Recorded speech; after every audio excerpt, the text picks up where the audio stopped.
So last క్లాస్లో మనం company ఎలా క్రియేట్ చేయాలో చూసాం, ఎడిట్ చేయడం చూసాం, డిలీట్ చేయడం చూసాం. సో ఈరోజు కొత్త పాయింట్ ఏంటి అంటే లెడ్జర్. చెప్పాను కదా, టాలీలో 3 పాయింట్స్ వెరీ వెరీ ఇంపార్టెంట్. ఒకటి కంపెనీ క్రియేట్ చేయడం, 2 లెడ్జర్ క్రియేట్ చేయడం, 3 వోచర్ క్రియేట్ చేయడం, అలాగే ఎడిట్ చేయడం, వద్దనుకుంటే ఎలా డిలీట్ చేయాలనేది కూడా. So first point already complete చేసుకున్నాం. ఇప్పుడు సెకండ్ పాయింట్లోకి వస్తున్నామండి. How to create a ledger. అసలు లెడ్జర్ అంటే ఏంటి, అసలు లెడ్జర్ని ఎందుకు క్రియేట్ చేయాలి అనేది ఇప్పుడు చూద్దామండి. నేను చెప్పాను కంపెనీ క్రియేట్లో, నేను చెప్పాను ఆ కంపెనీకి సంబంధించిన name, address, phone numbers, email address ఉంటే ఈమెయిల్, వెబ్సైట్స్ ఉంటే వెబ్సైట్స్. సో ఇలాగా ఆ కంపెనీకి సంబంధించిన ప్రతి ట్రాన్సాక్షన్ని క్రియేట్ కంపెనీలో మనం క్రియేట్ చేసుకోవడం జరిగింది. ఇంకా సెకండ్ పాయింట్, లెడ్జర్ ఎందుకు వాడతామంటే కంపెనీ కోసం కొన్ని వస్తువులు కొంటాం, అంటే కంపెనీలో వాడడానికి. నోట్ చేసుకోండి, లెడ్జర్ ఎందుకు వాడతామంటే కంపెనీలో కొంత ఎక్విప్మెంట్ అనేది మనం పెడతాం. ఇప్పుడు ఖాళీగా ఒక రూమ్ తీసుకుంటే సరిపోద్ది, సరిపోదు. ఎందుకంటే ఆర్గనైజేషన్ రన్ అవ్వాలంటే ఆర్గనైజేషన్కి సంబంధించిన కొంత ఎక్విప్మెంట్ అనేది మనం పెట్టుకోవాలి. ఫర్ ఎగ్జాంపుల్ నాది ఇన్స్టిట్యూట్ ఉంది, నా ఇన్స్టిట్యూట్స్కి నా ఎక్విప్మెంట్ ఏంటి, మంచిగా ఏసీలు, చైర్లు, తర్వాత వైట్ బోర్డు, కంప్యూటర్స్, సిస్టమ్స్, ఇలాగా ల్యాప్టాప్స్, ఇవన్నీ నాకు రిక్వైర్మెంట్. అదే డీమార్ట్కి వెళ్తే అక్కడ పెద్ద పెద్ద ర్యాక్స్, ఎందుకంటే సామాన్లు పెట్టడానికి, అలాగే బిల్ కొట్టడానికి బిల్లింగ్ మిషన్లు, తర్వాత ఫ్రిడ్జెస్ ఉంటాయి, తర్వాత లైట్లు ఉంటాయి, చాలా హంగామా ఉంటుంది. అంటే ఒక ఆర్గనైజేషన్ రన్ అవ్వాలంటే ఆర్గనైజేషన్ కోసం కొంత ఎక్విప్మెంట్ అనేది మనం పెడతాం. మరి ఆ ఎక్విప్మెంట్ రా అనగానే వచ్చేస్తుంది ఏంటి, రాదు కదా, మనం కొనాలి. ఆ ఎక్విప్మెంట్ రా అంటే వచ్చేస్తుంది ఏంటి, ఎక్కడికి వచ్చేస్తుంది అది. సో మనం కొనాలండి ఆ ఎక్విప్మెంట్. ఇలాగా ఒక ఆర్గనైజేషన్ రన్ అవ్వడానికి మనం ఏదైతే వస్తువు కొంటున్నామో ఆ కొన్న ప్రతిదాన్ని ఎక్కడ చూపిస్తామంటే లెడ్జర్లో చూపిస్తాం. గుర్తుపెట్టుకోండి, అదంతా ఎక్కడ చూపిస్తాం, లెడ్జర్లో. తర్వాత నేను చెప్పాను వోచర్ ఎక్కడ వాడతామంటే ₹1 రావడం, ₹1 పోవడం జరుగుతుంది. ఎందుకంటే కస్టమర్ రూపంలో ₹1 వస్తుంది, ఖర్చు రూపంలో ₹1 పోతుంది. సో ఇలాంటి పాయింట్స్ అన్ని ఎక్కడ చెప్తాము, వోచర్లో చెప్పుకుంటాం. సో వోచర్ పాయింట్ వచ్చిన దగ్గర చూద్దాం. రైట్, మరి లెడ్జర్ క్రియేట్ చేయాలంటే మన దగ్గర మెటీరియల్ ఉండాలి. లెడ్జర్ క్రియేట్ చేయాలంటే మన దగ్గర ఏముండాలి, మెటీరియల్ ఉండాలి. మెటీరియల్ ఉన్న వాళ్ళు చక్క ఓపెన్ చేసేయండి మెటీరియల్ని. ఇప్పుడు లేని వాళ్ళైతే ఇప్పుడు నేను మెటీరియల్ ఓపెన్ చేస్తాను, చూడండి. ఉన్న వాళ్ళైతే మెటీరియల్ ఓపెన్ చేసేసుకోండి, లేని వాళ్ళైతే నోట్బుక్ తెచ్చుకొని చక్కగా రాసేసుకోండి. వన్ సెకండ్, ఇది మీది కాదు, ఒక్క నిమిషం. మీదేనా? నో, ఇది కాదు.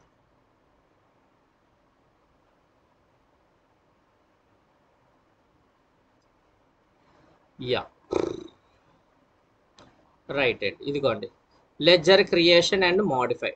సో నిన్న మనం చెప్పుకున్నాం కంపెనీ క్రియేషన్ కాడ నుంచి కంపెనీ ఎలా క్రియేట్ చేయాలి, దీని సంగతి ఏంటి అనేది మొత్తం చెప్పుకున్నాం. సో నెక్స్ట్ ఏంటి అంటే లెడ్జర్ అండి. Yeah, so ledger creation and modify. Zoom చేస్తున్నాను, కనిపిస్తుంది. మీరు మీ మొబైల్ని రొటేట్ చేసేసుకోండి, నీట్గా కనిపిస్తుంది పెద్దగా. ఎందుకంటే ఇలా స్ట్రైట్గా ఉందనుకోండి సరిగ్గా కనబడదు, ఇలా రొటేట్ చేసుకోండి, మీ స్క్రీన్కి నీట్గా కనిపిస్తుంది. So ledger creation and modify. ఈ లెడ్జర్ క్రియేషన్ అండ్ మోడిఫైలో మనకి వెరీ వెరీ ఇంపార్టెంట్ పాయింట్స్ ఏమైనా ఉన్నాయంటే ఈ 6 పాయింట్స్ ఏంటి, నేను హైలైట్ చేసి ఉన్నాను చూసారా, ఈ 6 పాయింట్స్. అందులో ఫస్ట్ వన్ నోట్ చేసుకోండి, క్యాపిటల్ అకౌంట్. మెటీరియల్ ఉన్న వాళ్ళు అవసరం లేదండి, జస్ట్ వినేయండి, లేనివారు నోట్ చేసుకోండి. Next fixed asset, indirect expenses, indirect incomes, direct expenses, direct incomes. చక్కగా వినండి, చాలా ఈజీ కాన్సెప్ట్, ఓకేనా? యా, ఫస్ట్ వన్ ఏం కనిపిస్తుంది మనకి, క్యాపిటల్ అకౌంట్. ఫస్ట్ వన్ ఏం కనిపిస్తుంది, క్యాపిటల్ అకౌంట్. ఫస్ట్ వన్ మనకి క్యాపిటల్ అకౌంట్ కనిపిస్తుంది. ఈ క్యాపిటల్ అకౌంట్ అని ఎవరిని పిలుస్తామంటే బిజినెస్ ఎవరైతే స్టార్ట్ చేస్తారో. ఫర్ ఎగ్జాంపుల్ సుష్మా గారు ఉన్నారు, సుష్మా గారు ఒక బిజినెస్ స్టార్ట్ చేశారు. బిజినెస్ స్టార్ట్ చేసిన వ్యక్తి పేరేంటి, సుష్మా. కాబట్టి ఈ కంపెనీ యొక్క ఓనర్ ఎవరు, సుష్మా అనే వ్యక్తి. ఓనర్ ఎవరు అంటే సుష్మా అనే వ్యక్తి. మనం ఏమంటాం? ఓనర్ అంటాం. మనం ఏమంటాం మన భాషలో? ఓనర్. అకౌంటింగ్ భాషలో ఏమంటారంటే క్యాపిటల్ అకౌంట్. ఎందుకంటే ఈ బిజినెస్ ఎవరు స్టార్ట్ చేస్తున్నారు? క్యాపిటల్ ఎవరు తీసుకొస్తున్నారు? సుష్మా అనే వ్యక్తి తీసుకొస్తుంది. కాబట్టి ఒక ఆర్గనైజేషన్ ఎవరైతే స్టార్ట్ చేస్తారో ఆ వ్యక్తినే అకౌంటింగ్ భాషలో ఏమంటామంటే క్యాపిటల్ అకౌంట్ అంటాం. మన భాషలో ఓనర్ ఆఫ్ ది బిజినెస్, మన భాషలో అతనే ఓనరు అని అంటాం. బట్ అకౌంటింగ్లో ఏమంటామంటే క్యాపిటల్ అకౌంట్ అంటాం. అంతే, very simple. Non accounting background వాళ్ళకి అర్థమైందని అనుకుంటున్నాను. సో ఓనర్ని అకౌంటింగ్ భాషలో ఏమని పిలుస్తాం? Good, capital account. రాసుకోండి. నెక్స్ట్ రెండో పాయింట్. ఇప్పుడు ఈ సుష్మా అనే వ్యక్తి ఒక బిజినెస్ స్టార్ట్ చేశారు కాబట్టి ఆవిడ్ని క్యాపిటల్ అకౌంట్ అంటున్నాం. బాగానే ఉంది. ఈవిడ ఒక బిజినెస్ స్టార్ట్ చేసి ఒక రూమ్ తీసుకున్నారు. అంటే ఒక బిజినెస్ రన్ అవ్వడానికి రూమ్ తీసుకున్నారు. ఖాళీగా ఒక రూమ్ తీసుకుంటే సరిపోద్దేటి? సరిపోదు. కొంత ఎక్విప్మెంట్ అనేది కొనాలి. ఒక ఆర్గనైజేషన్ రన్ అవ్వాలంటే ఫ్యానో లైటో ఏదో ఉంటుంది కదా, కొనాలా లేదా? అలా కొన్న ప్రతి వస్తువుల్ని ఏమంటామంటే మన భాషలో ఆస్తులు. ఎందుకంటే సుష్మా గారు కొన్న ప్రతి వస్తువు ఆవిడికి ఆస్తే. రేపు పొద్దున ఖాళీ చేసేస్తే అక్కడ వదిలేసి వెళ్ళిపోతారు రేటు ఆ ఫ్యాన్లు లైట్లు? కాదు కదా. ఎందుకంటే అవి మీరు కొనుక్కున్నారు. ఖాళీ చేస్తే పట్టుకెళ్ళిపోతారు మీరే, అక్కడ వదిలేసి వెళ్ళిపోరు కదా. అంటే మీరు కొన్న వస్తువు మీకు అది ఆస్తి, ఎస్సేట్. ఇంగ్లీష్లో మనం ఎస్సేట్ అంటాం. అదే అకౌంటింగ్ భాషలో ఏమంటారంటే ఫిక్స్డ్ ఎస్సేట్ అండి. ఆర్గనైజేషన్ కోసం మనం కొన్న ప్రతి వస్తువుని ఫిక్స్డ్ ఎసెట్ అంటాం. మరి ఏ వస్తువులు కొంటాం? ఫర్నిచర్ కొంటాం, ఫ్యాన్ కొంటాం, లైట్ కొంటాం, ఉంటాయి కదా కొంత ఎక్విప్మెంట్. తర్వాత వెహికల్స్ కొంటాం, ల్యాప్టాప్లు, కంప్యూటర్లు, ఇవన్నీ ఉంటాయి, మొబైల్స్. ఇలాగ ఆఫీస్ కోసం మనం వాడుతాం. ఇవన్నీ ఆఫీస్ కోసం వాడిన ప్రతి వస్తువుని ఫిక్స్డ్ ఎసెట్ అంటాం. ఆఫీస్ కోసం కొన్న ప్రతి వస్తువుని ఫిక్స్డ్ ఎసెట్ అంటాం. ఆఫీస్ కోసం కొన్న ప్రతి వస్తువుని ఫిక్స్డ్ ఎసెట్ అంటాం. మళ్ళీ చెప్పాం, 3 సార్లు చెప్పాం మీకోసం. బాగానే ఉంది సార్. క్యాపిటల్ అకౌంట్ అంటే ఏంటి? ఎవరైతే ఓనర్ ఉంటారో అతన్ని క్యాపిటల్ అకౌంట్ అంటాం. ఫిక్స్డ్ అసెట్ కూడా బాగానే ఉంది సార్. ఆర్గనైజేషన్ కోసం ఏదైతే వస్తువు కొంటామో, అంటే వాడడానికి ఏంటి, అమ్మడానికి కాదు, ఈ వర్షం గుర్తుపెట్టుకోండి. సో వాడడానికి. సో ఆఫీస్ కోసం మనం వాడుతాం, అలాంటివి కొన్న ప్రతి వస్తువుని ఫిక్స్డ్ అసెట్ అంటాం. బాగానే ఉంది. మరి ఎక్స్పెన్సెస్ అంటే ఏంటి? మీ అందరికీ తెలుసు, ఖర్చులు. మరి ఇన్కమ్ అంటే ₹1 మన జోబీలోకి వచ్చింది అనుకోండి, ఇన్కమ్. మన జోబీలో నుంచి ₹1 పోతుంది అనుకోండి, ఎక్స్పెండిచర్. ఇది ప్రతి ఒక్కరికి ఐడియా ఉన్నదే. మళ్ళీ చెప్తున్నా, మనకి ₹1 జోబీలోకి వస్తే ఇన్కమ్. మన జోబీలో నుంచి ₹1 పోతుంది ఖర్చు రూపంలో, దాన్నే ఎక్స్పెండిచర్ అంటాం.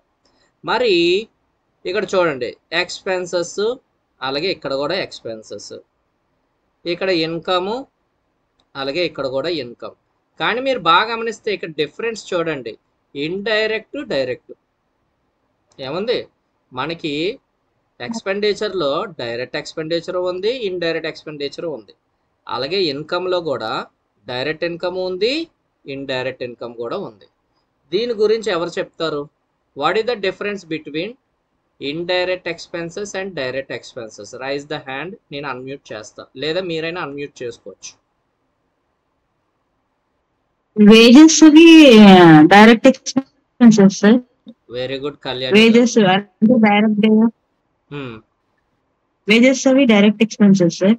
ఇండైరెక్ట్ ఎక్స్పెన్సెస్ అంటే చాయ్, టీ, అంటే ఆఫీస్ స్టాఫ్ వెల్ఫేర్, అలాంటివన్నీ కూడా indirect expenses sir. Okay, good good.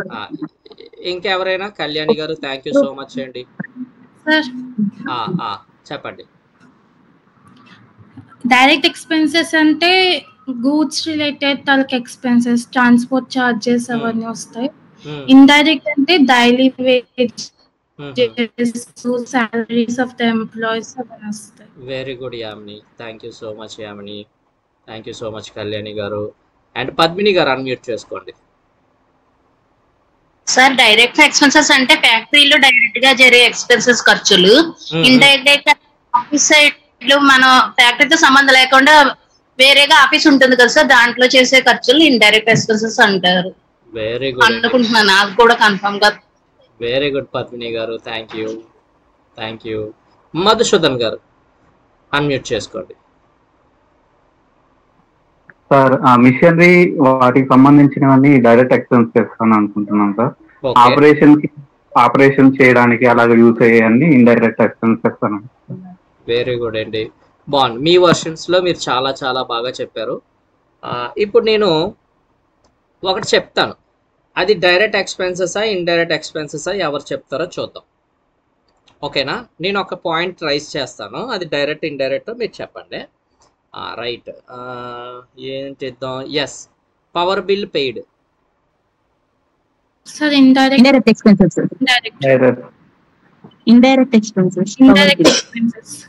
అంటే సార్ అది ఫ్యాక్టరీకి సంబంధించింది పే చేసినట్లయితే డైరెక్ట్ ఎక్స్పెన్సెస్ సార్, ఆఫీస్ కి సంబంధించింది పే చేసినట్లయితే indirect expenses. What a clarity Kalyani గారు. కానీ నేనేమంటున్నాను, సింపుల్ గా పవర్ బిల్ పెయిడ్ అనే అన్నారు. ఇండైరెక్ట్ ఎక్స్పెన్సెస్ కింద తీసేసుకుంటాం సార్. మరి నేను ఫ్యాక్టరీ మెన్షన్ చేయట్లేదు, అలాగని చెప్పి షోరూమ్ అని కూడా మెన్షన్ చేయాలి, అప్పుడు ఎలా చెప్తారు? అలాగైతే ఇండైరెక్ట్ ఎక్స్పెన్స్ కింద తీసుకుంటాం సార్. ఎందుకంటే ఫ్యాక్టరీకి మెయింటైన్ చేసేటట్లయితే దానికి సంబంధించినవన్నీ డీటెయిల్స్ ఉంటాయి. ఇక్కడ మనకేం డీటెయిల్స్ ఏం లేదు కాబట్టి పవర్ బిల్లు అంటే అది హౌస్ కావచ్చు లేకపోతే ఆఫీస్ కావచ్చు, దేనికి సంబంధించింది అయినా కాబట్టి ఇండైరెక్ట్ ఎక్స్పెన్సెస్ కింద తీసేసుకుంటాం సార్. మరి పవర్ బిల్లు ఫ్యాక్టరీకి ఉండదా మేడం? మనం మెన్షన్ చేయలేదు కదా సార్. వెరీ గుడ్ అండి, వెరీ గుడ్ అండి, శభాష్. సార్ మధు గారు ఏదో అంటున్నారు సార్. ఇది అంటే అసెట్ కొనేదానికైతే అది డైరెక్ట్ ఎక్స్పెన్సెస్ అని అనుకుంటున్నాను సార్. ఇప్పుడు ఆ బిల్లు అని అంటే జస్ట్ అసెట్ మెయింటైన్ ఆపరేషన్ కోసం చేస్తున్నాం కాబట్టి అది ఇండైరెక్ట్ ఎక్స్పెన్సెస్ అవుతుంది కదా సార్. Okay okay okay. ఇప్పుడు మనం నాన్ అకౌంటింగ్ బ్యాక్గ్రౌండ్ వాళ్ళకి క్లారిటీ ఇస్తాం, అలాగే అకౌంటింగ్ వాళ్ళకి కూడా క్లారిటీ వచ్చేస్తుంది. నాన్ అకౌంటింగ్ బ్యాక్గ్రౌండ్ వాళ్ళు ఒక సైలెంట్గా కూర్చున్నారు, వీళ్ళేంట్రా బాబు మాట్లాడుకుంటున్నారు అని చెప్పి. సో నో వరీస్ అండి, నా దృష్టి అంతా నాన్ అకౌంటింగ్ బ్యాక్గ్రౌండ్ వాళ్ళ మీదే ఉంటుంది. కాబట్టి సింపుల్ ట్రిక్ చెప్తాను చూడండి, వెరీ వెరీ సింపుల్. ఇప్పుడు దుర్గా గారి చేతిలో ఏముంది? ఒక పెన్ ఉంది. మేడం చేతిలో ఏముంది? పెన్ ఉంది. ఇప్పుడు మీరు పెన్ ఎక్కడికి వెళ్ళి కొంటారండి? షాప్కి వెళ్ళి కొంటారు, కానీ ఫ్యాక్టరీకి వెళ్ళి కొంటారేంటి? అలాగే అలాగే మీ ముందునున్న కంప్యూటర్ ఎక్కడికి వెళ్ళి కొన్నారు? షాపు లేదా షోరూమ్, అంతేగాని డైరెక్ట్ మ్యానుఫ్యాక్చరింగ్ యూనిట్ దగ్గరికి వెళ్ళి కొంటామేంటి? అలాగే మన శివలక్ష్మి గారు చక్కగా బొట్టు పెట్టుకున్నారు, ఆ బొట్టు ఎక్కడ కొన్నారు? షాప్లో. ఫ్యాక్టరీకి వెళ్ళి కొనం కదా. అంటే ఒక విషయం గుర్తుపెట్టుకోండి, ఏదైనా ఒక వస్తువు తీసుకోండి, ఏదైనా ఒక వస్తువు తీసుకోండి, అది బొమ్మ అయినా సరే ఈవెన్ ఏదైనా. ఇప్పుడు ఈ డబ్బా ఉంది, ఈ డబ్బా ఉంది, ఈ డబ్బా నేను ఎక్కడికి వెళ్ళి కొన్నాను? షాప్కి వెళ్ళి కొంటాను. నేను డైరెక్ట్గా ఫ్యాక్టరీ దగ్గరికి వెళ్ళి కొనలేను. ఎందుకు అంటే చూడండి, మీరు ఏదైనా ఒక వస్తువుని గమనిస్తే అది ఫస్ట్గా ఎక్కడ తయారవుతుందండి? 100% ఫ్యాక్టరీలో. ఫస్ట్ అది ఎక్కడ తయారవుతుంది? ఫ్యాక్టరీలో తయారవుతుంది. అది తీసుకొచ్చి ఎక్కడ అమ్ముతారు? షాపుల్లోని లేదా షోరూముల్లోని, నా కాదా? సో ఒక వస్తువు తయారవ్వడానికి ఫస్ట్ ఎక్కడ దాన్ని స్టార్ట్ చేస్తామంటే ఫ్యాక్టరీలో. తర్వాత దాన్ని తీసుకొచ్చి ఎక్కడ అమ్ముతారు? షోరూంలో తీసుకొచ్చి అమ్ముతారు. ఇదొక్క పాయింట్ బుర్రలో పెట్టుకోండి. ఒకటి ఏమంటున్నాను? ఫ్యాక్టరీ, ఇంకొకటి షోరూమ్. మీరు ఏ వస్తువైనా తీసుకోండి, మీరు ఏ వస్తువైనా తీసుకోండి, ఒకటి ఫస్ట్ ఫ్యాక్టరీలో స్టార్ట్ అవుతుంది, తర్వాత షోరూమ్కి తీసుకొచ్చి అమ్మడం జరుగుతుంది. అది పెన్ అయినా బుక్ అయినా, ఎందుకంటే మనం కొన దగ్గర అక్కడ తయారు చేయరండి, ఆల్రెడీ ఫ్యాక్టరీలో తయారయ్యి అవి షాపుకి తీసుకొచ్చి అమ్ముతారు, అవునా కాదా? కాబట్టి ఒక వస్తువు డైరెక్ట్గా ఎక్కడ తయారవుతుంది? ఫ్యాక్టరీ. కాబట్టి దాన్ని డైరెక్ట్ అంటాం. అది తీసుకొచ్చి ఇండైరెక్ట్గా ఎక్కడ అమ్ముతున్నాము? షాప్. కాబట్టి దాన్ని ఇండైరెక్ట్ అనుకోండి. మళ్ళీ చెప్తున్నాను చూడండి, ఫ్యాక్టరీకి సంబంధించిన ప్రతి ట్రాన్సాక్షన్ని డైరెక్ట్ అని మన కళ్యాణి గారు చెప్పారు చాలా బ్రహ్మాండంగా. వెరీ గుడ్ అండి కళ్యాణి గారు. ఫ్యాక్టరీకి సంబంధించిన ప్రతి ట్రాన్సాక్షన్ని డైరెక్ట్ అని, ఫ్యాక్టరీ కాకుండా అది షోరూమ్ అయినా షాప్ అయినా, ఫ్యాక్టరీ కాకుండా ఉన్న ప్రతి ట్రాన్సాక్షన్ని ఇండైరెక్ట్ అని చెప్పి అనుకోవాలి. నాన్ అకౌంటింగ్ బ్యాక్గ్రౌండ్ వాళ్ళకి అర్థమైందనే అనుకుంటాం. ఫ్యాక్టరీకి సంబంధించిన ప్రతి ట్రాన్సాక్షన్ని డైరెక్ట్ అంట, ఫ్యాక్టరీ కాకుండా షోరూమ్లు కానీ షాపులు కానీ ఇలాంటి వాటికి సంబంధించిన ట్రాన్సాక్షన్లన్నీ ఇండైరెక్ట్ అంట. సో డైరెక్ట్ ఇండైరెక్ట్ అర్థమైందా? చెప్పండి. మీరు అన్న పవర్ బిల్ ఒక చిన్న డౌట్ అండి, అంటే మనం తప్పనిసరిగా ఫ్యాక్టరీ పెట్టుకుని షోరూమ్ పెట్టుకుంటేనే కదా వచ్చేది, అది కాకుండా ట్రేడింగ్ చేస్తున్నాం అనుకుంటే అప్పుడు ఎలా వస్తుందండి? ట్రేడింగ్ సపరేట్ అండి, అది డెప్త్కి వెళ్ళినప్పుడు చెప్తా. అవి మన ఇన్వెస్ట్మెంట్ లోకి తీసుకుంటాం. ఇన్వెస్ట్మెంట్ అంటే ఫస్ట్ ఈ 6 తో చెప్తాము, తర్వాత డెప్త్ గా వెళ్ళినప్పుడు అవి వస్తాయండి. Loans and advances, investments. అంటే అలాగే ఇప్పుడు ఏమైనా ఒక ఏమైనా ఎడ్యుకేషన్ ఏముందండి, ఇన్ఫోసిస్ షేర్స్ బాట్ అంటాం, అవి ఫిక్స్డ్ అసెట్లు కాదు. ఇన్ఫోసిస్ షేర్స్ కొన్నాం, అవి మనం ఫిక్స్డ్ అసెట్ కింద చూడం. ఎందుకంటే కొంటే మనకి వస్తు రూపంలో ఉండాలి, వస్తు రూపంలో ఉంటుంది ఫిక్స్డ్ అసెట్. ఇప్పుడు షేర్లు అనేవి మనకు వస్తు రూపంలో ఉన్నాయా? ఏదండి? షేర్స్ అనేవి మనకి వస్తువు రూపంలో ఉన్నాయా? షేర్స్ ఇప్పుడు ఇన్ఫోసిస్ షేర్స్ అన్నానండి, అవునండి. అవి మనకి వస్తువు రూపంలో ఉంటాయా, పేపర్ రూపంలో ఉంటాయా? పేపర్ రూపంలో ఉంటాయి. కాబట్టి అది ఇన్వెస్ట్మెంట్. ఓకే. వస్తువు రూపంలో ఉందనుకోండి, ఇప్పుడు కంప్యూటర్ కొన్నాం, అది వస్తు రూపంలో ఉందా, మనకి పేపర్ రూపంలో ఉందా? వస్తు రూపంలో ఉంది, అది ఫిక్స్డ్ అసెట్. అవన్నీ మనకి డెప్త్ గా వెళ్తాంలేండి, డెప్త్ నాలెడ్జ్ లో అడుగుతారు. ఓకేనా? కాదు, నేను చెప్పేది ఎక్స్పెన్సెస్ గురించి అండి. యాక్చువల్లీ ఎక్స్పెన్సెస్ విషయంలో సపోజ్ ఎడ్యుకేషన్ ఇన్స్టిట్యూషన్ కానీ ఇంకేమన్నా అటువంటి దానికి సంబంధించిన అకౌంట్ చూసేటప్పుడు అది ఫ్యాక్టరీకి సంబంధం లేదు కాబట్టి దాంట్లో ఎలా బైఫర్కేట్ చేస్తారు? ఇండైరెక్ట్ అండి. ఇప్పుడు మీరు ఎడ్యుకేషన్ సొసైటీస్ అన్నారు చూసారా, అక్కడ మనకి ఎక్కడ డైరెక్ట్ రాదు. అది రాదండి, అంత ఇండైరెక్ట్ 100% రాదు. డైరెక్ట్ అనే పాయింట్ మనకి ఎవరు ఫ్యాక్టరీలో, ఇప్పుడు స్టీల్ ప్లాంట్ పెద్ద పెద్ద ఆర్గనైజేషన్స్ ఉంటాయి, అక్కడ ఫ్యాక్టరీకి సంబంధించిన చూడండి, small scale industries, large scale industries ఉంటాయి, ఫ్యాక్టరీస్ ఉంటాయి, వాళ్ళు మెయింటైన్ చేస్తారు. నాకు తెలిసి 100%, 98% ఎక్కువ మనకి ఇండైరెక్ట్ తగులుతాయి. డైరెక్ట్ అనేది చాలా తక్కువ సార్. సరే, థ్యాంక్ యూ. బట్ క్లారిటీ ఇవ్వాలని చెప్పి చెప్తాం. Fine, thank you. Ya ya ya sir, మరి మీరు అన్న పవర్ బిల్ ఎందులోకి వస్తుంది సార్? Yes madam. ఇప్పుడు పవర్ బిల్ అనేది ఫ్యాక్టరీకి ఉంటుంది, అలాగే షోరూమ్ కి ఉంటాయి, అయితే షాప్ లో కూడా ఉంటాయి లేవా? మరి ఆ పవర్ బిల్ అనేది ఫ్యాక్టరీదా మరి లేదంటే షోరూమ్ దా? ఎలా చెప్తాం అంటే వెరీ సింపుల్ అండి, వెరీ వెరీ ఈజీ. చూపిస్తాను చూడండి. ఏంటి ఆ ఈజీ అంటే, మీకు ఇలా కాదు, ఒక్క నిమిషం, నేను వర్డ్ ఓపెన్ చేసుకున్నా. ఫర్ ఎగ్జాంపుల్,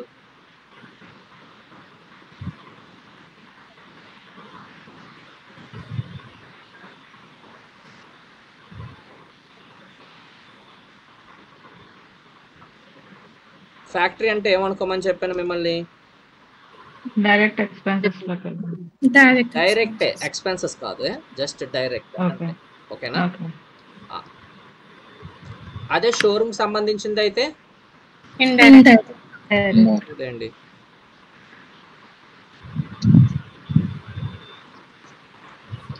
షోరూమ్ సంబంధించింది అయితే ఇండైరెక్ట్ అనుకోమని చెప్తా. ఈ 2 పాయింట్లు బుర్రలో పెట్టుకొని చాలు, మీరే చెప్పేస్తారు. సో ఒక వస్తువు ఫస్ట్ ఎక్కడ తయారవుతుంది? ఫ్యాక్టరీ. అది తయారవడానికి పవర్ బిల్ ఉండాలా లేదా? అక్కడ పవర్ ఉండాలి లేదా? ఉండాలి. మరి అది అక్కడ తీసుకొచ్చి అమ్ముతాం, షోరూమ్. మరి ఆడికి కూడా పవర్ బిల్ పవర్ ఉంటుందో ఉండదు? ఆడికి కూడా ఉంటది సార్. మరి అంటే సార్ అక్కడ పవర్ బిల్ అంటారు, ఇది ఎలక్ట్రిసిటీ బిల్ అని అంటారా? అలా ఏం ఉండదు కదా, ఎలక్ట్రిసిటీ బిల్ అన్నా ఒకటే కదా madam. So power bill paid. మరి ఇది ఫ్యాక్టరీకి సంబంధించిందా, షోరూమ్కి సంబంధించిందా? ఎలా తెలుసుకుంటాం సార్? వెరీ సింపుల్ అండి. మీకు ఆర్గనైజేషన్లో చూడండి, ఫ్యాక్టరీకి సంబంధించిన ట్రాన్సాక్షన్ అనుకోండి, అక్కడ క్లియర్గా మెన్షన్ చేయాలి. ఏమని? ఇది ఫ్యాక్టరీకి సంబంధించిన పవర్ బిల్ అని మెన్షన్ చేయాలి. ఫర్ ఎగ్జాంపుల్ ఎలా మెన్షన్ చేస్తామంటే, ఫ్యాక్టరీ పవర్ బిల్ పెయిడ్ అని మెన్షన్ చేస్తాం. ఇన్ కేస్ అది ఫ్యాక్టరీకి సంబంధించిన పవర్ బిల్ అయితే ఏమని చెప్పాలి? Factory power bill paid. అదే షోరూమ్కి సంబంధించింది అయితే జస్ట్ పవర్ బిల్ పెయిడ్ అంటాం అంతే. అది అకౌంటింగ్ రూల్, గుర్తుపెట్టుకోండి. ఫ్యాక్టరీకి సంబంధించిన ట్రాన్సాక్షన్స్కి ఏమని చెప్పాలి? పవర్ బిల్ పెయిడ్ అని చెప్పకూడదు. ఒకవేళ అది ఫ్యాక్టరీకి సంబంధించింది అయితే ఫ్యాక్టరీ పవర్ బిల్ పెయిడ్ అని మెన్షన్ చేయాలి. ఇంకొక ఎగ్జాంపుల్ తీసుకుంటాం చూడండి. For example rent paid. Rent అనేది ఫ్యాక్టరీకి ఉంటుంది, అలాగే షోరూమ్కి కూడా ఉంటుంది. మరి ఫ్యాక్టరీకి సంబంధించింది అనుకోండి, ఏమని మెన్షన్ చేయాలి? క్లియర్గా ఫ్యాక్టరీ రెంట్ పెయిడ్ అని మెన్షన్ చేయాలి. మరి అది షోరూమ్కి సంబంధించింది అనుకోండి, మీరు అక్కడ ఫ్యాక్టరీ అని మెన్షన్ చేయవసరం లేదు, సింపుల్గా రెంట్ పెయిడ్ అంటే చాలు. ఎప్పుడైతే అక్కడ ఫ్యాక్టరీ అని రాలేదో, ఎప్పుడైతే అక్కడ ఫ్యాక్టరీ అని మెన్షన్ చేయలేదో అది షోరూమ్కి సంబంధించింది అని అర్థం. ఎప్పుడైతే ఫ్యాక్టరీ అని మెన్షన్ చేసామో అది ఫ్యాక్టరీకి సంబంధించిన ట్రాన్సాక్షన్ అని అర్థం. ఏంటి గుర్తుపెట్టుకోండి. అర్థమవుతుందా నేను చెప్పే మాట? ఫ్యాక్టరీకి సంబంధించింది సార్ క్వశ్చన్ లో రెంట్ పెయిడ్ అని వస్తే ఇండైరెక్ట్ ఎక్స్పెన్సెస్ లో వేయాలి, అదే రెంట్ పెయిడ్ అని వస్తే డైరెక్ట్ ఎక్స్పెన్సెస్ లో వేయాలి. అంతేనండి. మీకు ఫ్యాక్టరీ అని మెన్షన్ చేస్తే డైరెక్ట్, ఫ్యాక్టరీ అని మెన్షన్ చేయకపోతే ఇండైరెక్ట్. ఇది ఒక్క మాట బుర్రలో పెట్టుకోండి చాలు. ఫ్యాక్టరీ అని వస్తే డైరెక్ట్, ఫ్యాక్టరీ అని రాకపోతే ఇండైరెక్ట్, అంతే. ఇప్పుడు మీకు ఒక సమ చూపిస్తాను చూడండి. ఈ పాయింట్ అర్థమైందా? ఫ్యాక్టరీ అని వస్తే డైరెక్ట్, ఫ్యాక్టరీ అని రాకపోతే ఇండైరెక్ట్. మరి పవర్ బిల్ పెయిడ్ పే చేస్తున్నామంటే డబ్బులు వస్తున్నాయా పోతున్నట్ట? పే చేస్తే ఎక్స్పెండిచర్ అండి, మన జోబులో నుంచి డబ్బులు పోతున్నాయి, ఎక్స్పెండిచర్. అర్థమవుతుందా? అలాగే రెంట్ పే చేస్తున్నాం, ఇది కూడా ఎక్స్పెండిచరే. ఫ్యాక్టరీ అని వస్తే డైరెక్ట్ ఎక్స్పెన్సెస్, ఫ్యాక్టరీ అని రాకపోతే ఇండైరెక్ట్ ఎక్స్పెన్సెస్. మళ్ళీ చెప్తున్నాను వినండి అమ్మా. ఫ్యాక్టరీ అని మెన్షన్ చేస్తే direct, very very simple. Factory అని మెన్షన్ చేస్తే ఏమనుకోమని చెప్తున్నాను నేను? డైరెక్ట్ అనుకోండి. ఫ్యాక్టరీ అని మెన్షన్ చేస్తే డైరెక్ట్ అని అనుకోండి. ఫ్యాక్టరీ అని మెన్షన్ చేయకపోతే ఏమనుకోమని చెప్తాను? ఇండైరెక్ట్ అని మెన్షన్ చేయాలి. Keep in your brain. మీ జోబుల నుంచి ₹1 పోతుంది అంటే ఎక్స్పెండిచర్. మీ జోబి నుంచి ₹1 పోతే ఎక్స్పెండిచర్. ₹1 ఇన్కమ్. ఇప్పుడు చూడండి, నేను నెట్ బిల్ పెయిడ్ అన్నాను. ఏమన్నాను? Net bill paid. నేను ఫ్యాక్టరీ అని మెన్షన్ చేశాను ఏంటి ఇక్కడ? లేదు. నేనేం చెప్పాలి? ఓకే ఇది ఫ్యాక్టరీ కాదు అంటే ఇది షోరూమ్ సంబంధించింది. మరి షోరూమ్ అనగానే నేను ఏమనుకోమని చెప్పాను? ఇండైరెక్ట్.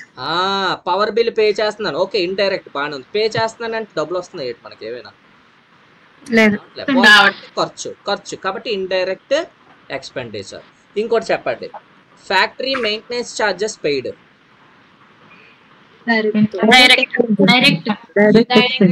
క్లియర్ గా మెన్షన్ చేశాను, ఫ్యాక్టరీ మెయింటెనెన్స్ ఛార్జెస్ పే చేస్తున్నాను కాబట్టి ఫ్యాక్టరీ అని మెన్షన్ చేశాను కాబట్టి డైరెక్ట్ ఎక్స్పెండిచర్. ఇప్పుడు చూడండి, శాలరీస్ పెయిడ్. నేను ఫ్యాక్టరీ అని మెన్షన్ చేయలేదు ఇక్కడ, జస్ట్ శాలరీ పెయిడ్ అన్నానంటే. ఫ్యాక్టరీ అని అంటేనే డైరెక్ట్ అనుకోండి, ఫ్యాక్టరీ అనట్లే నేను, గమనించాలి. శాలరీస్ పెయిడ్ ఏంటిది? ఇండైరెక్ట్. మీరే పే చేస్తున్నారు, మీ కింద ఉన్న ఎంప్లాయీస్ కి మీరు పే చేస్తున్నారు అంటే ఖర్చే కదా, ఎక్స్పెండిచర్, ఇండైరెక్ట్ ఎక్స్పెన్సెస్.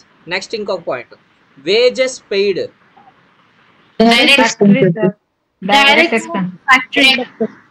మరి నేను పక్కన మెన్షన్ చేయలే.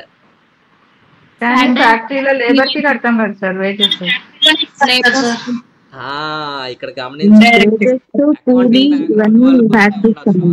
వినండి అమ్మా. వెరీ గుడ్ వెరీ గుడ్, కరెక్టే. ఇక్కడ చూడండి సార్, మీరు అంటున్నారు కదా ఫ్యాక్టరీ అని మెన్షన్ చేస్తే డైరెక్ట్, ఫ్యాక్టరీ అని మెన్షన్ చేయకపోతే ఇండైరెక్ట్ తీసుకోమన్నారు. మరి ఇక్కడ వేజెస్ అనగానే మీ బుర్రలోకి ఏమొస్తుంది? ఓకే ఇక్కడ ఫ్యాక్టరీ అని రాలేదు కాబట్టి ఇండైరెక్ట్ అని చెప్పి మీ బ్రెయిన్లోకి వస్తుంది. కానీ వీళ్ళందరూ ఏంటి డైరెక్ట్ డైరెక్ట్ డైరెక్ట్ అంటున్నారు. ఇక్కడ ఒక పాయింట్ గుర్తుపెట్టుకోండి, వేజెస్ అంటే ఏంటి తెలుగులో? రోజువారీ కూలి. వేజెస్ అంటే ఏంటి తెలుగులో? రోజువారీ కూలి అనేది ఫ్యాక్టరీలో మెన్షన్ చేస్తాం, ఫ్యాక్టరీలో ఇస్తాం. కాబట్టి ఈ యొక్క వేజెస్ దగ్గర మీకు ఫ్యాక్టరీ అని మెన్షన్ చెయ్యరు.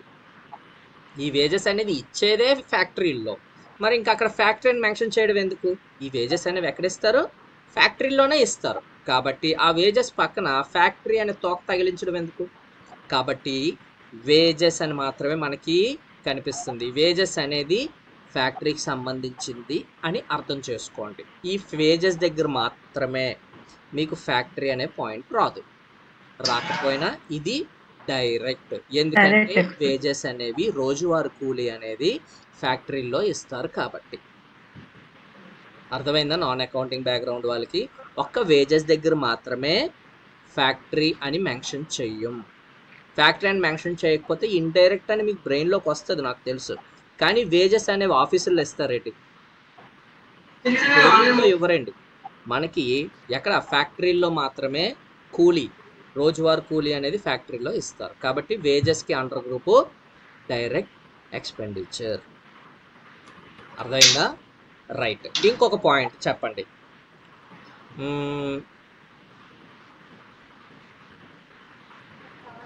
No nothing. 1 second. Yeah, bus.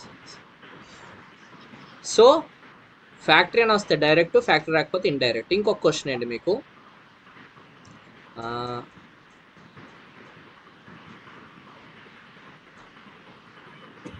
Travelling expenses. Direct expense, indirect expenses. Travelling expenses ఇది 100% ఇండైరెక్ట్ ఎక్స్పెండిచర్ అండి. ట్రావెలింగ్ ఎక్స్పెన్సెస్ ఇక్కడ మీకు పక్కన ఫ్యాక్టరీ అని మెన్షన్ చేశానా? నేను మళ్ళీ చెప్తాను చూడండి. ఒక వేజెస్కి మాత్రమే మీకు ఫ్యాక్టరీ అని మెన్షన్ చెయ్యడు. రిమైనింగ్ అన్నిటికీ మీరు ఐడెంటిఫై చేయాలి. ఫ్యాక్టరీ వస్తే డైరెక్ట్, ఫ్యాక్టరీ రాకపోతే ఇండైరెక్ట్. ఒక వేజెస్కి మాత్రమే అలా ఉంటుంది, గుర్తుపెట్టుకోండి. దుర్గా గారు చెప్పండి. సార్, ఇప్పుడు ఫ్యాక్టరీలో మార్కెటింగ్ చేసే పర్సన్స్ ఉంటారు. వాళ్ళు మార్కెటింగ్ చేయడానికి ట్రావెల్ అంటే వాళ్ళకి ట్రావెల్ చేయాలి కదా, అది అప్పుడు ఏమని చెప్తామంటే ఫ్యాక్టరీ ట్రావెలింగ్ ఎక్స్పెన్సెస్ పెయిడ్. అక్కడ ఏమని మెన్షన్ చేశాను? ఫ్యాక్టరీ ట్రావెలింగ్ ఎక్స్పెన్సెస్ పెయిడ్ అన్నాను. మరి ఫ్యాక్టరీ అని మెన్షన్ చేస్తే దాని అర్థం ఏంటి? డైరెక్ట్. ఇప్పుడు నేను ఫ్యాక్టరీ అని మెన్షన్ చేయలేదు, సింపుల్ గా నేను ఏమంటున్నాను? ట్రావెలింగ్ ఎక్స్పెన్సెస్ పెయిడ్ అన్నాను. తేడా తెలిసిందా? ఒక వేజెస్ దగ్గర మాత్రమేనండి మీకు ఫ్యాక్టరీ అని రాదు, మిగతా అన్ని మీరు ఈజీగా ఐడెంటిఫై చేసేస్తారు. ఫ్యాక్టరీ అని వస్తే డైరెక్ట్, ఫ్యాక్టరీ అని రాకపోతే ఇండైరెక్ట్. సార్, వేజెస్ అంటే డైలీ కూలీ, అదే పర్మనెంట్ అంటే వీక్లీ పేమెంట్, మంత్లీ పేమెంట్ ఉంటది కదా ఫ్యాక్టరీలో కూడా. అప్పుడు ఫ్యాక్టరీ సాలరీస్ పెయిడ్.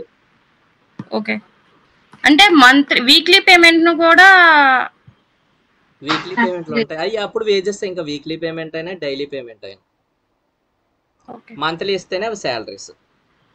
సార్, ఇప్పుడు గూడ్స్ ట్రాన్స్పోర్ట్ చేస్తుంటారు కదా ఫ్యాక్టరీస్ నుంచి. గూడ్స్ ట్రాన్స్పోర్ట్ చేస్తాం కదా, ఇప్పుడు అది ఫ్యాక్టరీకి సంబంధించిన గూడ్స్ ట్రాన్స్పోర్ట్ అనుకో డైరెక్ట్. అలా కాకుండా షోరూమ్ సంబంధించిన ట్రాన్స్పోర్ట్ అనుకో ఇండైరెక్ట్. అక్కడ క్లారిటీ ఉండాలి. Okay sir. ఫ్యాక్టరీకి సంబంధించిన ట్రాన్స్పోర్ట్ అనుకో ఏమనాలి? రైట్. అదే షోరూమ్ సంబంధించిన ట్రాన్స్పోర్ట్ అంటే ఇండైరెక్ట్.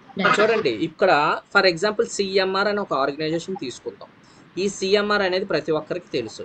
సిఎంఆర్ అనే వ్యక్తికి అంటే ఈ ఆర్గనైజేషన్కి షోరూము ఉంటుంది, ఫ్యాక్టరీ కూడా ఉందండి సిఎంఆర్ వాళ్ళకి. ఎందుకంటే వీళ్ళు బట్టలు అనేవి తయారు చేస్తారు.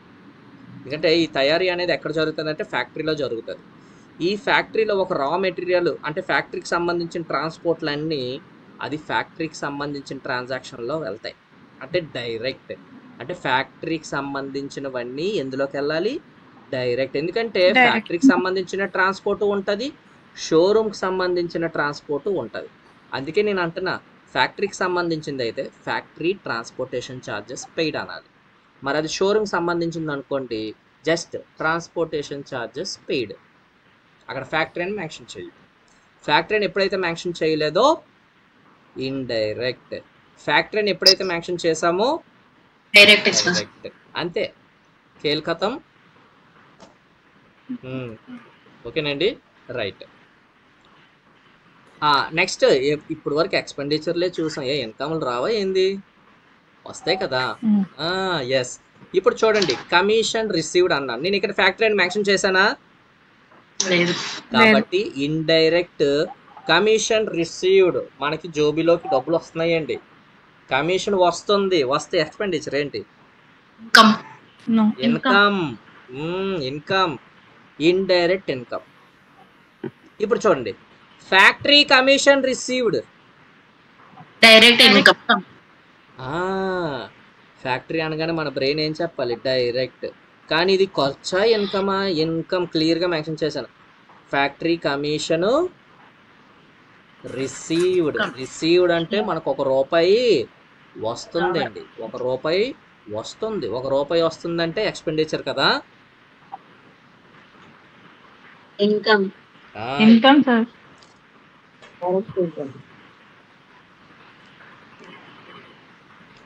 ₹1 వస్తే ఇన్కమ్, ₹1 పోతే ఎక్స్పెండిచర్. ఫ్యాక్టరీ అని వస్తే డైరెక్ట్, షోరూమ్ వస్తే అంతే. మీ అంతటా మీరే మాట్లాడుకోవాలి. Very good. ఇప్పుడు మెటీరియల్ ఉన్నాడు, ఈ లెడ్జర్ ఎలా క్రియేట్ చేయాలని నెక్స్ట్ క్లాస్లో చెప్పుకుందాంలేండి. ఓకేనా? స్టెప్ బై స్టెప్స్ నేను చెప్తాను. ఇప్పుడు చూడండి ఓచర్ పోస్టింగ్స్ అని చెప్పి ఇక్కడ మనకి అమౌంట్లతో పాటు వచ్చి చూడండి. మెటీరియల్ ఉన్న ఓపెన్ చేసుకోండి, మెటీరియల్ లేని వాళ్ళు ఫోటో తీసేసుకోండి, స్క్రీన్ షాట్ తీసేసుకోండి ఫాస్ట్గా. ఇక్కడ చూడండి ఈ అమౌంట్లు ఎలా వేయాలి, ట్రాన్సాక్షన్స్ ఎలా చేయాలి మనం నెక్స్ట్ క్లాస్లో చూస్తాము. No problem, no worry. మీ అందరికి కంపెనీ క్రియేట్ చేయడం తెలుసు, ఎడిట్ చేయడం తెలుసు, డిలీట్ చేయడం తెలుసు. ఇప్పుడు లెడ్జర్లో ఇంకా మనం క్రియేట్లు ఏం చేయలే, ఎడిట్లు కూడా ఏం చేయలే, డిలీట్లు కూడా ఏం చేయలే. వాట్ ఈజ్ లెడ్జర్ అనేది చూసాం అంతే. ఈ లెడ్జర్లో 6 పాయింట్లు ఉంటాయి. ఓనర్ని క్యాపిటల్, ఆఫీస్ కోసం ఏదైనా వస్తువు కొంటే ఫిక్స్డ్ అసెట్, ఫ్యాక్టరీ వస్తే డైరెక్ట్, ఫ్యాక్టరీ రాకపోతే ఇండైరెక్ట్. డైరెక్ట్ ఎక్స్పెన్సెస్ ఉన్నాయి, డైరెక్ట్ ఇన్కమ్లు ఉన్నాయి, ఇండైరెక్ట్ ఎక్స్పెన్సెస్ ఉన్నాయి, ఇండైరెక్ట్ ఇన్కమ్లు కూడా ఉన్నాయి. ఆ పాయింట్ మీకు తెలుసు. ఇక్కడ చూడండి భలే గమ్మత్తుగా ఉంటుంది. ఇక్కడ బిజినెస్ ఎవరు స్టార్ట్ చేస్తున్నారు? Mister Shyam. Mister Shyam start చేస్తున్నాడు. కాబట్టి ఓనర్కి నేను ఏమిమ్మని చెప్పాను? ఈ ఆరిట్లను ఏమని పిలుస్తాం తెలుసా? అండర్ గ్రూప్స్ అంటాం. నోట్ చేసుకోండి. ఈ 6 పాయింట్లు ఏమని పిలుస్తాం? Under groups. లెడ్జర్లో వీటిల్ని అండర్ గ్రూప్స్ అంటాం. లెడ్జర్లో వీటిల్ని ఓనర్ క్యాపిటల్ అంటే ఓనర్ క్యాపిటల్ అకౌంట్ అంటాం. వీటిని ఏమంటామంటే అండర్ గ్రూప్స్. ఈ 6 పాయింట్స్ ఏమని పిలుస్తాం? Under groups. ఓకేనా? ఇప్పుడు ఈ 6 పాయింట్స్ మీరు బుర్రలో పెట్టుకోండి. ఇగోండి capital, fixed, direct, indirect, expenditure అయితే ఎక్స్పెండిచర్, ఇన్కమ్ అయితే ఇన్కమ్. ఈ 6 పాయింట్లు బుర్రలో పెట్టుకోండి. చక్క చెప్పేద్దాం. ఎలా చెప్పేద్దాం? చక్క బేగా చెప్పేస్తే చక్క భోజనం చేసేద్దాం. భోజనం కూడా చేయలే ఇంకా. మీరందరు తిన్నారండి? రైట్, మీరు అందరు నాలంటోలే. రైట్, సమ్ అయిపోయిన తర్వాత తినేద్దాం చక్కగా. Okay, yeah. ఇక్కడ చూడండి, వచ్చండి సమ్లోకి వచ్చండి. సో బిజినెస్ స్టార్ట్ చేస్తున్న వ్యక్తి ఏంటి? శ్యామ్. శ్యామ్కి అండర్ గ్రూప్ ఏంటి ఇవ్వాలి? మీరు అనుకోండి, మీ అంతటా మీరే అనుకోండి. ఓకేనా? బిజినెస్ స్టార్ట్ చేసే వ్యక్తిని క్యాపిటల్ అకౌంట్. బిజినెస్ స్టార్ట్ చేసే వ్యక్తిని ఏమనుకోమన్నాను? క్యాపిటల్. Very good. ఫర్నిచర్ కొంటున్నాం, ఆఫీస్ కోసం ఏం కొంటున్నాం మనం? మీరు అనుకోండి, ఒక వస్తువు కొంటున్నాం, ఫిక్స్డ్ అసెట్ కదా. నేనేమంటున్నానంటే ఇది ఇండైరెక్ట్ ఎక్స్పెన్సెస్ అవదా?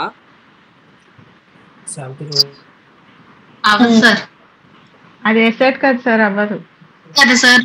ఎందుకంటే మనకి అది వస్తుంది కదా సార్, అది అందుకని రిమూవబుల్ కదా సార్. వెరీ గుడ్ అండి. చూడండి, నన్ను ఒక క్వశ్చన్ అడిగాడు మాట ఒక స్టూడెంట్ ఇలానే, సార్ మరి ఫర్నిచర్ కొంటున్నాం, మన దగ్గర నుంచి ₹1 వెళ్ళిపోతుంది, ఖర్చు కదా సార్, అది ఎందుకు ఖర్చు అయింది? ఖర్చు కాదు, అది రీజన్ ఏంటో చెప్తాను. నీ దగ్గర నుంచి ₹1 వెళ్ళిపోతుంది కరెక్టే, కాకపోతే ఆ ₹1 వస్తువు రూపంలో ఉందా లేదా? రూపాయి దేని రూపంలో ఉంది? వస్తువు రూపంలో ఉందా లేదా? అప్పుడు నీ ₹1 వెళ్ళిపోయింది ఏంటి బయటకి? ఏమైనా వెళ్ళలే. నువ్వు ₹1 ఇచ్చి ఒక వస్తువు తెచ్చుకున్నావు. ఇప్పుడు మీరు ఆటో ఎక్కారండి, ఏమెక్కారు? ఆటో ఎక్కి దిగారు, ఏమి ఇచ్చారు మీరు? డబ్బులు ఇచ్చారు. ఆడేంటి మీకు ఇస్తాడేటి? ఎవడు? అదే ఖర్చు. పవర్ బిల్ పే చేశారు, వస్తు రూపాయలు ఏమైనా వస్తుంది ఏంటి? రాదు, అదే ఖర్చు. రెంట్ పే చేశారు, వస్తు రూపాయలు ఏమైనా వస్తుంది ఏంటి? ఖర్చు. గుర్తుపెట్టుకోండి, వస్తు రూపంలో వస్తుంది అంటే అది ఫిక్స్డ్ అసెట్. మీరు పెట్టుకున్న చౌలీలు ఎక్కడికి వెళ్ళి కొన్నారు? షాప్లోకి వెళ్ళి కొన్నారు, డబ్బులు వెళ్ళిపోయి కరెక్టే, మరి ఆ చౌలీల రూపంలో వస్తువు వచ్చిందా రాలేదా? కాబట్టి అది ఖర్చు కాదేంటి, అసెట్. ఏంటది? Fixed asset. ఇప్పుడు మన దుర్గా గారి వెనకతలు ఏదో ఉంది మంచిది, సో అది వస్తు రూపంలో ఉందా లేదా? ఉన్నది, కాబట్టి అది అసెట్. నా బ్యాక్ సైడ్ ఒక మంచం ఉంది, అసెట్. అంటే డబ్బులు వెళ్ళిపోతున్నాయి కరెక్టే, కానీ వస్తు రూపంలో ఉంటుంది, అసెట్. గుర్తుపెట్టుకోండి. So furniture purchase fixed asset. Computer purchase fixed assets. Very good. ఇక్కడ చూడండి, రెంట్ పెయిడ్ అన్నాను, ఫ్యాక్టరీ అని మెన్షన్ చేశాను. ఏంటి? Direct expenditure. అదే ఫ్యాక్టరీ అని మెన్షన్ చేస్తే direct. Very good, very good, very good. Net bill paid factory అని మెన్షన్ ఇండైరెక్ట్. ఫ్యాక్టరీ అని మెన్షన్ చేస్తే డైరెక్ట్. ఇక్కడ చూడండి, ఈసారి ఫీజు రూపంలో డబ్బులు వచ్చాయి, fees indirect income. Indirect income. అదే నేను ఫ్యాక్టరీ ఫీజెస్ రిసీవ్డ్ అన్నాను, డైరెక్ట్ ఇన్కమ్. డైరెక్ట్ ఇన్కమ్ అండి. Very good. ఫ్యాక్టరీ అని వస్తే direct. Keep in your brain, very simple. Factory వస్తే డైరెక్ట్, ఫ్యాక్టరీ రాకపోతే indirect. Next donation received indirect. Purchase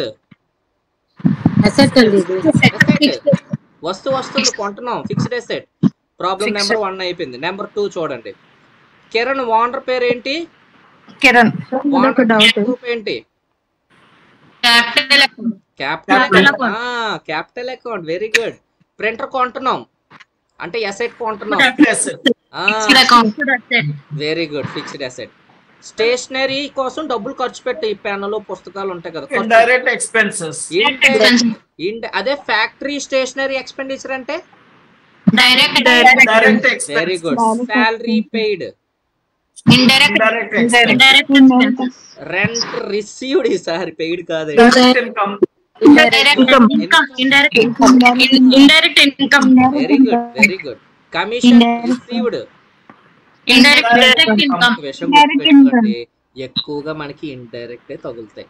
మీరు ఏ organisation లో వర్క్ చేయండి, మీరు ఒక ఆఫీస్లో, స్కూల్లో, హాస్పిటల్లో, లేదంటే కాలేజీల్లో, కన్స్ట్రక్షన్ ఫీల్డ్లో, మీరు ఎక్కడికి వెళ్ళండి మీకు ఎక్కువ ఇండైరెక్ట్ తగులుతాయి. నా ఎక్స్పీరియన్స్ బట్టి నేను చెప్తున్నాను, డైరెక్ట్ తగలదు. ఒక చిన్న డౌట్ సార్, ఒక చిన్న డౌట్. సాఫ్ట్వేర్ పర్చేజ్ అంటే మనకి అది దేని కిందకి వస్తుంది? Fixed assets. Indirect expense. Software purchase sir, నేను సాఫ్ట్వేర్ పర్చేజ్ చేస్తున్నా. ఓకే, అది నాకు 1 year పాటు నడుస్తుంది. అంటే నాకు 1 year పాటు ఉంటుంది సాఫ్ట్వేర్. తర్వాత చేసుకుంటా దాన్ని నేను. చూడండి, చూడండి అది మనకి చూడండి అది ఎలా ఉంటది అంటే, అసెట్ అనేది ఎలా ఉంటుందంటే టాంజిబుల్, ఇంటాంజిబుల్ అని చెప్పి మనకి 2 టైప్స్ ఉంటాయి. ఓకేనా? ఇప్పుడు ఈ సాఫ్ట్వేర్ అనేది మనం టచ్ చేయగలమా? టచ్ చేయడం అంటే దాన్ని ఎలా ఉందనే టచ్ చేయలేము, మామూలుగా చూసి అప్లై చేసుకోగలం అంతే. అది సింపుల్ గా చెప్పాలంటే ఖర్చు కిందే భావిస్తాం మేడం. సాఫ్ట్వేర్ కొన్నాం, వాడుతున్నాం, ఆఫీస్ కోసం కొన్ని వాడుతున్నాం, ఖర్చు. ఓకేనా? విశ్వనాథ్ గారు చేసుకోవచ్చు. ఒక 1,00,000 రూపాయల్లో కొంటున్నా, అప్పుడు ఎలా తీసుకుంటా? అదైనా ఎక్స్పెన్స్ కింద తీసేసుకుంటాను. చూడండి, ఇప్పుడు సాఫ్ట్వేర్ పర్చేజ్ చేసినా కూడా దట్ వీ కెనాట్ రీసేల్ కదా, ఎవరికి తర్వాత అమ్మలేం, కాబట్టి అది ఎక్స్పెన్సెస్ కింద నేను అనుకుంటున్నానండి, ఇండైరెక్ట్ ఎక్స్పెన్సెస్. ఇప్పుడు ప్రింటర్ కనుక అయితే అది అవుతుంది, కానీ ఇప్పుడు సాఫ్ట్వేర్ అయితే మాత్రం ఇండైరెక్ట్ ఎక్స్పెన్సెస్ అని అనుకుంటున్నాను. ప్రింటర్ పర్చేజ్ అయితే అసెట్స్ అవుతాయని. కరెక్ట్ అండి సార్. కాదండి కంప్యూటర్స్ కొన్నా, ఫర్ ఎగ్జాంపుల్ కంప్యూటర్స్ కొన్నాం అనుకోండి, కంప్యూటర్స్ కొన్నప్పుడు కంప్యూటర్ తో పాటు సాఫ్ట్వేర్ కూడా కొంటాము. So that is also capital expenditure only. So that will be return off in along with అంటే కంప్యూటర్ కనుక సాఫ్ట్వేర్ ఇస్తే that is okay sir. But along with computer software కాకుండా విడిగా కనుక సాఫ్ట్వేర్ ఫర్ ఎగ్జాంపుల్ ఇప్పుడు software company అనుకోండి, for them software is capital expenditure ఉంది. అదే నేను అడుగుతుంది. మనము సాఫ్ట్వేర్ అంటే అది వాళ్ళ కంపెనీ సాఫ్ట్వేర్, అలాంటప్పుడు మనం ఎలా చేస్తాము అదే doubt. That is capital expenditure. What I mean to say it is as good as stationery expenses అండి. ఎందుకంటే కాదండి, స్టేషనరీ కాదండి అది. ఎందుకంటే సాఫ్ట్వేర్ అనేది ఇట్ విల్ బి అంటే విత్ ఇన్ 1 year లో దాన్ని ఎక్స్పెన్సెస్ లో చూపిస్తామండి. అది ఓవర్ ఏ పీరియడ్ అంటే డిపెండింగ్ ఆన్ ది మన యూసేజ్ ని బట్టి 1 year or 2 years లో దాన్ని రిటర్న్ అప్ చేస్తాము. కాబట్టి అది క్యాపిటల్ ఎక్స్పెండిచర్. నాకు దగ్గర ఒక 20 పీసీస్ ఉన్నాయి. ఆ 20 పీసీలకి ఈ సాఫ్ట్వేర్ నేను కొనుక్కుంటున్నాను. ఆ కొంటున్నప్పుడు సాఫ్ట్వేర్ ని ఒక 20 పీసీకి 20 అదే ల్యాప్టాప్స్ ఉన్నాయి. నేను ఒక సాఫ్ట్వేర్ కొంటున్నాను, 10 లక్షలు పెట్టి కొంటున్నాను. ఇప్పుడు ఎక్స్పెన్సెస్ కింద చూపిస్తామా ఆ సాఫ్ట్వేర్ ఎలా చూపిస్తాం? ఈ టాంజిబుల్ ఇంటాంజిబుల్ అసెట్ లోకి ఇలా మారుస్తామా? అది డౌట్. అదొకటి. అది క్యాపిటల్ ఎక్స్పెండిచరేనండి. ఎక్స్పెండిచరేనండి. చూడండి సార్ కాదు, క్యాపిటల్ అది క్యాపిటల్. టాంజిబుల్ ఇంటాంజిబుల్ అసెట్స్ లో మోబుల్ ఇమోబుల్ ఉంటాయి కదా అసెట్స్, అలాగే ఫిజికల్ గా ఉన్నది కాబట్టి that is intangible only, but it is capital. చూడండి మేడం, అంటే మీరు అయిపోయిందా? నేను క్లారిటీ ఇస్తాను మేడంకి. Thank you. సో చూడండి మేడం, నేను ఇప్పుడు ఎస్ఏపి ఆర్గనైజేషన్లో వర్క్ చేస్తున్నా యాజ్ ఏ అకౌంటెంట్గా, ఎస్ఏపి ఫికో అకౌంటెంట్గా. వాళ్ళది ఒక software 25 CR, SAP Fico 25 CR అండి, ల్యాక్స్ కాదు. ఓకేనా? ఆ ఎంట్రీ అనేది చూడండి చెప్తాను. ఆ ఎంట్రీ అనేది వీళ్ళు ఎక్కడేస్తారు? ఒక సాఫ్ట్వేర్ కొన్నారు, కరెక్టే, ఎంత పెట్టి 25 CR పెట్టి కొన్నారు. మరి ఇది వాళ్ళకి ఏమవుతుంది? అది అసెట్ అవుతుందా? ఎందుకంటే ఇంత పెట్టి కొన్నాం. 25 CR అంటే చిన్న అమౌంట్ కాదు, అది చాలా పెద్ద అమౌంట్. అలాగని చెప్పి అది అసెట్లో చూపిస్తామా? అలాగని చెప్పి అది ఎక్స్పెండిచర్లో చూపిస్తామా? చూడండి చెప్తాను. ఇలాంటి సాఫ్ట్వేర్స్ ఉన్నాయి చూడండి, ఈ సాఫ్ట్వేర్స్ని క్యాపిటల్ ఎక్స్పెండిచర్లో చూపిస్తారండి. అది మనకి సపరేట్ కాన్సెప్ట్ ఉంటుంది, క్యాపిటల్ ఎక్స్పెండిచర్ అని చెప్పి. ఏవైతే సాఫ్ట్వేర్స్ మనం కొంటామో ఇలాంటివన్నీ ఆర్గనైజేషన్ కోసమే యూస్ చేస్తాం. ఇవన్నీ క్యాపిటల్ ఎక్స్పెండిచర్ అని చెప్పి ఒక గ్రూప్ ఉంటుంది, ఆ గ్రూప్లో మనం చూపించడం జరుగుతుంది. గ్రూప్స్ ఉంటాయి మనకి చాలా, అర్థమవుతుందా మేడం? అదొక పెద్ద కాన్సెప్ట్. మనం దానికి లింక్ చేయకూడదు. ఇప్పుడు మనం లింక్ చేసామంటే చాలా థియరీ వెళ్తుంది. చాలా థియరీ వెళ్తుంది. కాబట్టి మీరు ఒక చిన్న సాఫ్ట్వేర్ పర్చేస్ చేశారు అనుకుందాం, యాంటీవైరస్ సాఫ్ట్వేర్. మహా అయితే ఎంత ఉంటుంది? 2500 ఉంటుంది అనుకుందాం. ఓకే, అలా అయితే ఓకే సార్, అది ఎక్స్పెన్సెస్ కింద చూపిస్తాం. అలా కాకుండా సాఫ్ట్వేర్ 15 పీసెస్ కింద అట్లా చూపించినప్పుడు ఒక విండోస్ 11 OS పర్చేస్ చేసాం 10,000 పెట్టి, ఎక్స్పెండిచర్. లాస్ట్ లో చూపించినప్పుడు నాకు డౌట్ వచ్చింది, వాళ్ళు ఎక్స్పెండిచర్స్ అది కాన్సెప్ట్ తీసుకెళ్ళి సార్ ఇన్కమ్ ట్యాక్స్ రిటర్న్స్ లో అది తీసుకుని వెళ్ళేసేసి నేను ఎక్కడ చూసాను, నేను చెప్తున్నా చూపిస్తాం. ఎక్స్పెన్సెస్ కింద కాకుండా టాంజిబుల్ ఇంటాంజిబుల్ అసెట్స్ ఉన్నాయి కదా సార్, దాని కిందకి వెళ్ళిపోయింది. నాకు అక్కడ అర్థం కాదు. నేను ఎక్స్పెన్సెస్ కింద వేసాను, వాళ్ళు అసెట్స్ కింద వేసుకొచ్చారు, నాకు అక్కడ అర్థం అవ్వలేదు. ఓకే, వాళ్ళు అడగాల్సింది మీరు వెంటనే అక్కడ మీకు క్లారిటీ వచ్చింది. ఎందుకు ఇది అసెట్, ఎందుకు మీరు ఇంటాంజిబుల్ అసెట్ లో తీసుకున్నారు, అది అసెట్ కింద ఎందుకు భావించారు? ఎందుకంటే అది క్యాపిటల్ ఎక్స్పెండిచర్ కింద భావిస్తాం అన్నమాట. అలాగని చెప్పి అది అసెట్ కాదండి, అర్థమవుతుందా? అది అసెట్ కింద భావించకూడదు. మరి ఆ ఎంట్రీ వాళ్ళు ఎందుకు వేసారో ఒకసారి అడగండి. ఎస్. సో వాల్యూ ఎంతైనా, అది ఎంత వాల్యూ చేసినా, ఇప్పుడు మనం ఈ వాల్యూస్ ఉన్నాయి చూసాం, సాఫ్ట్వేర్స్ అవి పర్చేస్ చేస్తామా, ఎక్స్పెండిచర్లో చూపిస్తాం, గుర్తుపెట్టుకోండి. తర్వాత సార్ అన్న స్టేషనరీ ఎక్స్పెన్సెస్ కొంటాం. ఇప్పుడు బుక్లు కొంటున్నాం, వాడిస్ ఏం చేస్తాం, దాన్ని మనం పెన్నులు కొంటాం, స్కేల్స్, ఎరేజర్స్, తర్వాత స్టేషనరీ అంటే ఇంకా అవే పేపర్స్, A4 షీట్ పేపర్స్ వాడేసి తర్వాత ఏం చేస్తామో మన దగ్గర ఉండవు, అవి అయిపోతే వాడేస్తాం, వదిలేస్తాం. అలాగని చెప్పి ఫిక్స్డ్ అసెట్ లో చూపిస్తామా? ఎక్స్పెండిచరేనండి. Keep in your brain. ఓకేనా? మనం ఆ థియరీ గురించి మాట్లాడుకోవాలంటే చాలానే ఉంటాయి. నార్మల్ గా ఎక్స్పెండిచర్ అంటే within 1 year that consumed ఏదైతే ఉందో దాన్ని జనరల్ గా ఎక్స్పెండిచర్ కింద చూపిస్తాము. చూపిస్తాం.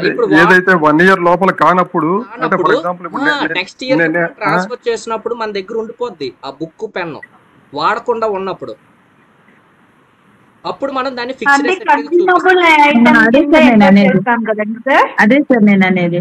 ఇప్పుడు ఆ సాఫ్ట్వేర్ అనేది కంటిన్యూ గా జరుగుతుంది అనుకోండి. ఇప్పుడు నేను బ్యాంక్ మేనేజర్ అండి. మా బ్యాంకులో మామూలుగా ఏం చేస్తామంటే సాఫ్ట్వేర్ కూడా it is shown as capital only. So కాకపోతే దాని క్యాపిటల్ ఏంటంటే ఎప్పుడైతే ఈ కంప్యూటర్స్ నార్మల్ గా 5 years లో రిటర్న్ అప్ చేస్తాము, సో దాంతో పాటు సైమల్టేనియస్ గా ఈ సాఫ్ట్వేర్ ని కూడా 5 years లో రిటర్న్ అప్ చేస్తారు. సో విత్ ఇన్ 1 year లో ఎక్స్పెండిచర్ కింద చూపించుకొని 10 years లో రెవెన్యూ కింద చూపిస్తాం. అవును, ఒకవేళ వాడలేదు అనుకోండి అది అసెట్ కిందే మనం చూపిస్తాం. వాడకపోతే, వాడుతున్నాం అనుకోండి క్యాపిటల్ ఎక్స్పెండిచర్. కాకపోతే ఇక్కడ మనం దృష్టిలో పెట్టుకోవాల్సింది ఏంటంటే మనం డెప్త్ వెళ్ళకూడదు. సో మన వే ఆఫ్ థింగ్ ఏంటంటే, సో చాలా మంది బేసిక్స్ నేర్చుకోవడానికి వచ్చారు కాబట్టి మన వే ఆఫ్ థింగ్ లో మనం వెళ్ళిపోదామండి. ఓకే, సో అడ్వాన్స్ నాలెడ్జ్లో మనం నేర్చుకుంటే చాలానే ఉంటుంది, మహాసముద్రం ఇది నేర్చుకుంటే. Right, so printer purchased, fixed asset. అబ్బా ఈరోజు సూపర్ క్లాస్ అయింది అబ్బా, టైమే తెలియలేదు. Next stationery expenses, indirect expenses. Salary paid, indirect. Rent received అయిపోయింది. Okay, income. Commission received, interest received, అదే ఫ్యాక్టరీ ఇంట్రెస్ట్ రిసీవ్డ్ అంటే power bill paid, water bill paid, factory water bill paid. Petty అంటే చిల్లర ఖర్చులు, పిట్టి అంటే చిల్లర ఖర్చుల రూపంలో డబ్బులు వచ్చాయి, పిట్టి ఇన్కమ్. Indirect income. ఎక్స్పెన్సెస్ అంటే ఇండైరెక్ట్ ఎక్స్పెన్సెస్. అంతేనండి, మీకు అండర్ గ్రూప్స్ ఐడియా వచ్చాయి. ఈ 6 అండర్ గ్రూప్సే కాకుండా మనం డెప్త్గా వెళ్ళినప్పుడు ఇంకా యాడ్ అవుతాయి. ఈ 6 కాదు, ఇంకా యాడ్ అవుతాయి. అవి యాడ్ అయినప్పుడు మనం డెప్త్గా వెళ్ళినప్పుడు చెప్పుకుందాం 1 by 1. ఓకేనా? సో ఇక్కడికి ఈ 6 పాయింట్స్తో మనం లెడ్జర్ ఎలా క్రియేట్ చేయాలనేది రేపు చూద్దాం. ఈ 6 అండర్ గ్రూప్స్తో లెడ్జర్ ఎలా క్రియేట్ చేయాలనేది రేపటి క్లాస్లో చూద్దామండి. సో మీకు ఏమైనా డౌట్ ఉంటే రేపటి క్లాస్లో నన్ను మీరు అడగచ్చు. Have a great day. See you by tomorrow. Good night all. Thank you. Good night. Thank you sir. Thank you so much. Thank you. Good night.